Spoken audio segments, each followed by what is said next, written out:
સુરતના બટાર ખાતે અમરદીપ અપાર્ટમેન્ટની લિફ્ટમાં 14 વર્ષીય તરુણનું માથું ફસાઈ જતાં તેનું મોત નીપજ્યું હતું।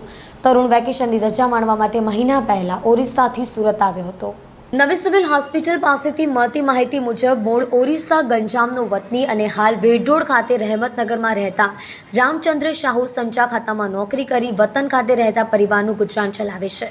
રામચંદ્ર શાહુના સંતાન પૈકી રાકેશ 14 વર્ષીય વતનમાં ધોરણ 7માં અભ્યાસ કરતો હતો। મહિના પહેલા તે વેકેશનની રજા માણવા માટે વતનથી સુરત પિતા પાસે આવ્યો હતો। તેમજ 2 દિવસ પહેલા રાકેશ બટાર ખાતે આવેલા અમરદીપ અપાર્ટમેન્ટમાં રહેતી પોતાના સંબંધીને ત્યાં ઘરે આવ્યો હતો। આ દરમિયાન ગુરુવારે સાંજના સમયે રાકેશ અમરદીપ અપાર્ટમેન્ટના ગ્રાઉન્ડ ફ્લોરથી લિફ્ટમાં 7મા માળે જઈ રહ્યો હતો ત્યારે લિફ્ટમાં વચ્ચે તેનું માથું ફસાઈ ગયું હતું। તેને સારવાર માટે નવી સિવિલ હોસ્પિટલ ખાતે ખસેડવામાં આવ્યો હતો, જ્યાં ફરજ પરના તબીબે તેને મૃત જાહેર કર્યો હતો। બનાવને પગલે ખડોદરા પોલીસે વધુ તપાસ હાથ ધરી છે।